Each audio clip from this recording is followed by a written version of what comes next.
ಅವ್ರ ಜೀವನಕ್ಕೆ ಏನೋ ದಾರಿ ಮಾಡಿ ಕೊಟ್ರಾ? ನಿಮ್ಗೆ ಅಪ್ಪನ ಬಗ್ಗೆ ಚೆನ್ನಾಗಿ ಗೊತ್ತು. ಹಾಂ, ಅವರು ಏನೇ ಮಾಡಿದ್ರು ಸುಮ್ಮನೆ ಏನೋ ಒಂದು ಕಾಟಾಚಾರಕ್ಕೆ ಅಥವಾ ಇನ್ನೊಂದೇನೋ ಒಂದು ಮಾಡಿ ಇಲ್ಲ ಮಾಡಲ್ಲ. ಮುಗಿಸೋರು ಅಂತ ಅಲ್ವೇ ಅಲ್ಲ. ಅವ್ರಿಗೆ ಮನೆ ಮಾಡಿಕೊಟ್ಟಿದ್ದಾರೆ, ಅವರು ಮನೇಲಿ ಒಂದು ಶಾಲೆ ನಡೆಸ್ತಾ ಇರಬೇಕೇನೋ ಈಗ.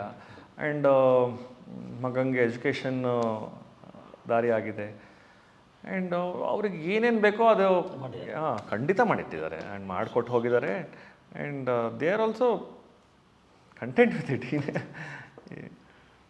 ಅಮ್ಮನಿಗೆ ಏನು ಅನ್ನಿಸ್ತು ಆಗ? ಇಲ್ಲ, ಅಮ್ಮಂಗೆ ಅನಿಸಿದ್ದು ಬಿಡಿ, ಅಮ್ಮಂಗೆ ಸಾಧ್ಯನಾ? ಇಲ್ಲ, ಅದು ಅವ್ರಿಗೆ ಯಾವಾಗಲೂ ಅದು ಅಲ್ಲ. ಅಮ್ಮ ಎಷ್ಟು ಒಂಥರ I feel she is A divine incarnation ಅಂತ ಹೇಳ್ಬೋದು. ಯಾಕಂದರೆ ಒಬ್ಬ ಎಸ್ಪೆಷಲಿ ಒಂದು ಹೆಣ್ಮಗಳಿಗೆ ಹೀಗೆಲ್ಲ ಈ ಥರದ್ದೆಲ್ಲ ಆಯಿತು ಲೈಫಲ್ಲಿ ಅಂತ ಆದಾಗ ಅವ್ರು ಬೇರೆ ಬೇರೆ ಬೇರೆ ಬೇರೆ ಥರದ್ದು ರಿಯಾಕ್ಷನ್ಸ್ ಆಗುತ್ತೆ. ನೋವು ಮಾಡ್ಕೊತಾರೆ, ಕೋಪ ಮಾಡ್ಕೊತಾರೆ, ಇನ್ನೊಂದೇನೋ ರಿಯಾಕ್ಟ್ ಮಾಡ್ತಾರೆ, ಎಲ್ಲ ಮಾಡ್ತಾರೆ. ಅಮ್ಮ ಇತ್ತೀಚೆಗೆ ಮಾತಾಡ್ತಿರೋ ವಿಷಯ ಏನಂದರೆ, ಅಪ್ಪನ ನನಗೆ ಕ್ಷಮಿಸ್ಬಿಡ್ಬೇಕಿತ್ತು ಅನ್ಸುತ್ತೆ ಅಂತಾರೆ. ನೋಡಿ, ಅಂದರೆ ನನಗೆ ಆ ಗಿಲ್ಟ್ ಯಾವಾಗಲೂ ಕಾಡ್ತಾ ಇದೆ ಕಣೋ ಅಂತಾರೆ. ಅಂದರೆ ಅದನ್ನು ಹಂಗೂ ಯೋಚನೆ ಮಾಡ್ಬೋದು. ನೋವು ಕೊಟ್ಟ ಅಂತೇಳಿ ಅಂದರೆ ಅಪ್ಪ ಯಾವಾಗಲೂ ಅಮ್ಮನ ಹತ್ರ ಕಾಲಿಗೆ ಬಿಟ್ಟು ಕ್ಷಮೆ ಕೇಳಿದ್ದಾರೆ, ನನ್ನ ಕ್ಷಮಿಸ್ಬಿಡಿದ್ರಲ್ಲಿ ಅಂತ. ಆ್ಯಂಡ್ ಅಮ್ಮ ಯಾವತ್ತೂ ಕ್ಷಮಿಸೋಕೆ ಆಗಲೇ ಇಲ್ಲ ಅವ್ರಿಗೆ. ಈ ವಿಷಯದಲ್ಲಿ ಅವ್ರನ್ನ ಅಪ್ಪನ ಕಣ್ಣಲ್ಲಿ ಕಣ್ಣಿಟ್ಟು ನೋಡಿ ಕ್ಷಮಿಸಿದ್ದೀನಿ ಅಂತ ಹೇಳಕ್ಕೆ ಆಗಲೇ ಇಲ್ಲ ಅಮ್ಮಂಗೆ. ಅಮ್ಮಂಗೆ ಅದು ನಿಮಗೆ ಅವರಿಬ್ಬರು ಸಂಬಂಧ ಗೊತ್ತಲ್ಲ, ಎಷ್ಟು ಇದ್ದಿಂದಾಗ ಬಂದವರು. ಆ ಅಮ್ಮಂಗೆ ಅದನ್ನು ಅಕ್ಸೆಪ್ಟ್ ಮಾಡೋಕ್ಕಾಗಲಿಲ್ಲ ಆ್ಯಂಡ್ ಒಪ್ಕೊಳ್ಳೋಕ್ಕಾಗಲಿಲ್ಲ. ಕ್ಷಮಿಸಿನಿ ಅಂತ ಅವರಿಗೆ ಮನಸಾರೆ ಹೇಳಲಿಕ್ಕೆ ಆಗಲೇ ಇಲ್ಲ. ಈಗ ಅವ್ರಿಗೆ ತುಂಬ ಕೊರಗು ಒಂಥರ ಗಿಲ್ಟ್ ಅಮ್ಮಂಗೆ. ಅವಾಗವಾಗ ಅವ್ರಿಗೆ ಕಾಡ್ತಾ ಇರುತ್ತಂತೆ. 3-4 ಸಲ ಅಂತ ಹೇಳ್ಕೊಂಡಿದ್ದಾರೆ, ನಾನು ಅಪ್ಪನ ಮನಸಾರೆ ಕ್ಷಮಿಸಿದ್ದೀನಿ ಅಂತ ಅವ್ರಿಗೆ ನಾನು ಹೇಳಿಬಿಟ್ಟಿದ್ರೆ ಅವ್ರು ಇನ್ನೂ ಸ್ವಲ್ಪ ಇರೋರೇನೋ, ಇನ್ನು ಸ್ವಲ್ಪ ಆರಾಮಾಗಿರೋರೇನೋ, ನಮ್ಮ ಜೊತೆ ಇವಾಗ ಇರ್ತಿದ್ರೇನೋ ಅನ್ನೋ ಇದೆಲ್ಲ ಅವ್ರಿಗೇನೋ ಪಾಪ ಯೋಚನೆ. ಬಟ್ ಏನಂದರೆ ಅಪ್ಪಂಗೆ ಚೆನ್ನಾಗಿ ಗೊತ್ತಿತ್ತು ಅವಳು ನನ್ನ ಕ್ಷಮಿಸೋದು ಬಿಡೋದು ಸೆಕೆಂಡ್ರಿ. ಬಟ್ ನಾನು ಹಿಂಗೆ ಮಾಡಿಬಿಟ್ನಲ್ಲ ಅನ್ನೋದೇ ಅವ್ರಿಗೊಂದು ದೊಡ್ಡ. ಅವರು ಫೀಲ್ ಮಾಡ್ಕೊಡ್ತಾ ಇದ್ರು, ಇವರು ಫೀಲ್ ಮಾಡ್ಕೊಡ್ತಾ ಇದ್ರು. ಎಸ್, ಹೌದೌದೌದೌದು. ಇಲ್ಲಪ್ಪ, ನಮ್ಮಮ್ಮ ನಿಜವಾಗ್ಲೂ ಗ್ರೇಟ್. ತುಂಬ ದೊಡ್ಡ ಮನಸ್ಸು ಅವ್ರದ್ದು, ದೊಡ್ಡ ಅನ್ಕಂಡೀಷ್ನಲ್ ಪ್ರೀತಿ ಅವ್ರದ್ದು. ಆ ಒಂದು ದೊಡ್ಡ ಮನಸ್ಸಿಗೆ ಅಪ್ಪ ಹಿಂಗೆ ಮಾಡಬಾರ್ದಿತ್ತು, ಹೌದು. ಬಟ್ ಅವರು ಎಷ್ಟೆಷ್ಟೋ ಪ್ರಯತ್ನ ಪಟ್ಟರು ಇದನ್ನು ಸರಿ ಮಾಡೋಕ್ಕೆ. ಬಟ್ ಏನು ಮಾಡ್ತೀರಾ, ಲೈಫ್ ಈಸ್ ದಿಸ್. ಆ್ಯಂಡ್ ಅಮ್ಮಂಗೆ ಇವಾಗ ಅವ್ರಿಗೂ ಅನಿಸಿದೆ ಅಪ್ಪ ಹೋದ್ಮೇಲೆ, ಅವರು ಯಾವತ್ತೂ ಬೇಜಾರಾಗಿ ಸುಮ್ಮನೆ ಕೂತ್ಕೊಂಡು ಡಿಪ್ರೆಷನ್ ಆಗಲಿ ಮತ್ತೊಂದಾಗಲಿ ಇರೋ ಅಂಥ ಅಮ್ಮ ಅಲ್ವೇ ಅಲ್ಲ. ಅವರು ಯಾವತ್ತೂ ಹಂಗಿಲ್ಲ.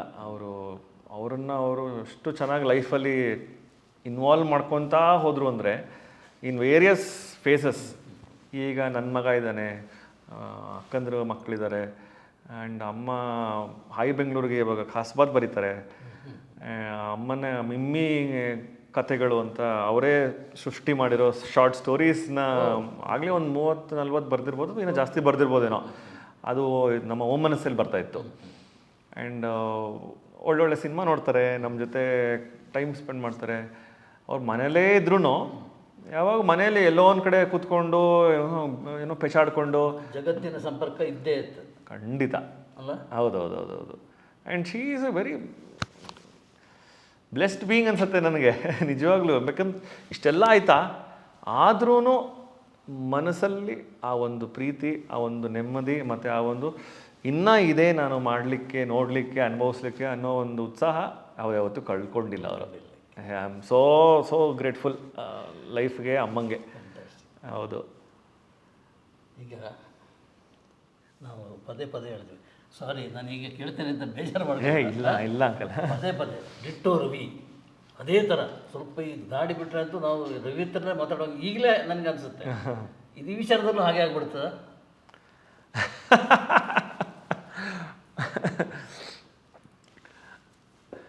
ಈಗ ಅಮ್ಮನ ಹೆಸರು ಲಲಿತಾ, ನನ್ನ ಹೆಂಡತಿ ಹೆಸರು ಲಕ್ಷ್ಮಿ.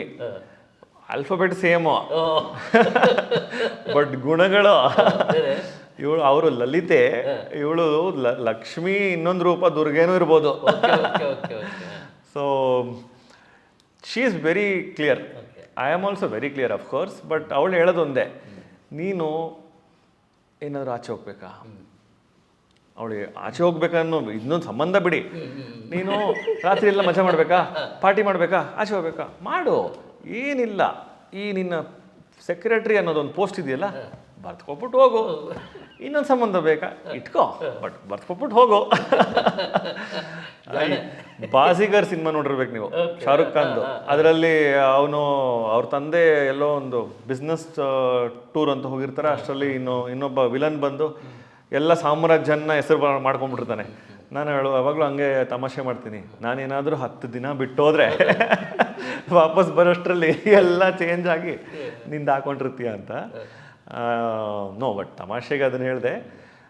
ನೋ, ನಿಜ ಹೇಳಬೇಕು ಅಂದರೆ ನನಗೆ ಈ ಒಂದು ಎಕ್ಸ್ಪೀರಿಯೆನ್ಸ್ ನಾನು ನೋಡಿದಾಗ ನಮ್ಮ ಲೈಫಲ್ಲಿ ಏನೇನಾಯಿತು ಫ್ಯಾಮ್ಲಿಲಿ ಅಂತ, ಯಾವುದೇ ಕಾರಣಕ್ಕೂ ಇದನ್ನು ನಾನು ಮಾಡಬಾರ್ದು ಅನ್ನೋ ಒಂದು ನಿಜವಾಗ್ಲೂ ಒಂದು ಮನಸ್ಸಲ್ಲಿ ದೃಢವಾಗಿ ಕೂತಿದೆ. ಯಾಕಂದರೆ ನನ್ನ ಒಂದು ಆ್ಯಕ್ಷನ್ನಿಂದ ಇಷ್ಟೆಲ್ಲ ಒಂದು ದೊಡ್ಡ ರಿಯಾಕ್ಷನ್ಸ್ ಆಗುತ್ತೆ. And it's reaction for life. ಜೀವನ ಇಡೀ ಅದೇ ರಿಯಾಕ್ಷನ್ಸಲ್ಲೇ ಹೋಗುತ್ತೆ. ಆ್ಯಂಡ್ ಅನ್ನೆಸರಿ ಟ್ರಬಲ್ಸ್ನ ನಾನು ತೊಗೊಳೋನಲ್ವೇ ಅಲ್ಲ. I don't believe in it. ಜವಾಬ್ದಾರಿ ಬೇರೆ ಜಾಸ್ತಿ. ಖಂಡಿತ ಹೌದು. ಆ್ಯಂಡ್ ಜವಾಬ್ದಾರಿ ಜಾಸ್ತಿ ಆದಾಗ ಆ ಜವಾಬ್ದಾರಿಗೆ ಅದಕ್ಕೆ ಬೇಕಾಗಿರೋ ಒಂದು ಪ್ರೆಸೆನ್ಸ್ ಬೇಕು. ನಮ್ಮಪ್ಪ ಅವರು ಏನು ಬೇಕಾದ್ರೂ ಮಾಡೋಕ್ಕೆ ತಾಕತ್ತಿದ್ದವರು ಮತ್ತು ಯಾವುದನ್ನು ಬೇಕಾದ್ರೂ ಎದುರಿಸೋ ತಾಕತ್ತಿದ್ದವರು. ಆ್ಯಂಡ್ ಅದೇ ತಾಕತ್ತು ನನ್ನಲ್ಲೂ ಇರ್ಬೋದು.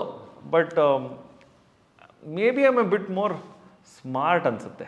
ಅಂದರೆ ಹಿಂಗಾಯಿತು, ಇದರಿಂದ ಹಿಂಗಾಯಿತು ಅನ್ನೋವಾಗ ಅದನ್ನು ಮಾಡದೇ ಇರೋದು ಉತ್ತಮ ಅಂತ ನನ್ನ ಪ್ರಕಾರ. ಸೊ ಹಾಗಾಗಿ ಆ್ಯಂಡ್ ಇನ್ನೊಂದು ತಮಾಷೆ ವಿಷಯ ಅಂದರೆ, ಅಪ್ಪಂಗೆ ತಲೆಯಲ್ಲಿ 2 ಸುಳಿ ಇತ್ತು. ಹಾಂ, ನನಗೆ ನಾನು ಹೆಂಡ್ತಿ ಎಲ್ಲ ಹಿಂಗೆಲ್ಲ ತೆಗೆದು ನೋಡಿದಾಳೆ. ಒಂದೇನೆ ಕಾಣಿಸಿರೋದು, ಒಂದೇನೆ ಇರೋದು. ನನ್ನ ಮಗಂಗೆ 2 ಇದೆ. ಅವಳು ಅವನನ್ನ ಹೇರ್ ಕಟ್ಟಿಗೆ ಕರ್ಕೊಂಡು ಹೋದಾಗೆಲ್ಲ ಅಲ್ಲಿ ಕೇಳ್ತಾಳೆ, ಹಿಂಗಾರು ಮಾಡಿದ್ದು ಒಂದೇ ಒಂದು ಮಾಡೋಕ್ಕಾಗತ್ತಾ? ಅದಕ್ಕೆ ಅವಳು, ಅಂಕಲ್ ನೀವು ಹೋಗೋದೋದ್ರಿ ನನ್ನ ಮಗಂಗೆ ಇದನ್ನು ಕೊಟ್ಬಿಟ್ಟು ಹೋಗಿದ್ರಲ್ಲ ಅಂಕಲ್ 2 ಸುಳಿ, ನಂಗೆ ಯಾವುದೇ ಕಾರಣಕ್ಕೂ ಬೇಡ ಅಂತ ಅವನಿಗೆ ಹೇಳ್ತಿರ್ತಾಳೆ. ಆರ್ಯವೀರ್, ನೀನು ಲವ್ ಮಾಡು, ಒಂದೇ ಒಂದು ಹುಡುಗಿನ ಲವ್ ಮಾಡು, ಅದೇ ಹುಡುಗಿ ಮದುವೆ ಆಗು ಅಂತ. ನಾನು ಓಕೆ ಅಮ್ಮ ಅಂತಾನೆ. ಮುಂದೆ ಏನೇನಾಗುತ್ತೋ ನೋಡಬೇಕು. ಓಕೆ. ಈ ಹಾಯ್ ಬೆಂಗಳೂರು ಬರ್ತಾ ಇರುವಾಗ ಅದರಲ್ಲಿ ಅಪ್ಪ ಸುಳ್ಳು ಬರಿತಾ ಇರಲಿಲ್ವ? ಈಗ ಅಪ್ಪ ಬರ್ದಿದ್ದು ಸುಳ್ಳು ನಿಜ ಅನ್ನೋದನ್ನ ನಾವು ಅದನ್ನು ಹುಡ್ಕೊಂಡು ಹೋಗಿರೋದು ಕಮ್ಮಿ. ಕೆಲವೊಂದು ವಿಷಯಗಳಿಗೆ ಅನ್ಸೋದು, ಈ ವಿಷಯ ಹಿಂಗೆ ಆಗಿಲ್ವೇನೋ ಅಥವಾ ಈ ವಿಷಯನ ತಪ್ಪಾಗಿ ಗ್ರಹಿಸಿದಾರೇನೋ ಅಂತ ಅಂದ್ಕೊಂಡಿರೋದಂತೂ ಹೌದು. ಕೆಲವೊಂದು ವಿಷಯಗಳು ಬ್ಲೋನ್ ಅಪ್ ಆಗಿದೆ ಅಂತಲೂ ಅನಿಸಿರೋದು ಹೌದು. ಖಂಡಿತ ಎಲ್ಲ ಬರೆದಿರೋದೆಲ್ಲ ಹಿಂಗೆ ಅಂತ ನಮ್ಮ ಇನಿಷಿಯಲಿ ಅನ್ಸೋದು, ಅಂದರೆ ಗೊತ್ತಿರಲಿಲ್ಲ ಹಾಗೆ ಸಣ್ಣ ಹುಡುಗರಾಗ. ಬಟ್ ಆಮೇಲೆ ಕೆಲವೊಂದು ಇನ್ಸಿಡೆಂಟ್ಸು, ಕೆಲವೊಂದು ವಿಷಯಗಳು ಹಂಗೆ ಅನಿಸಿರೋದು ಉಂಟು. I don't know why you are asking.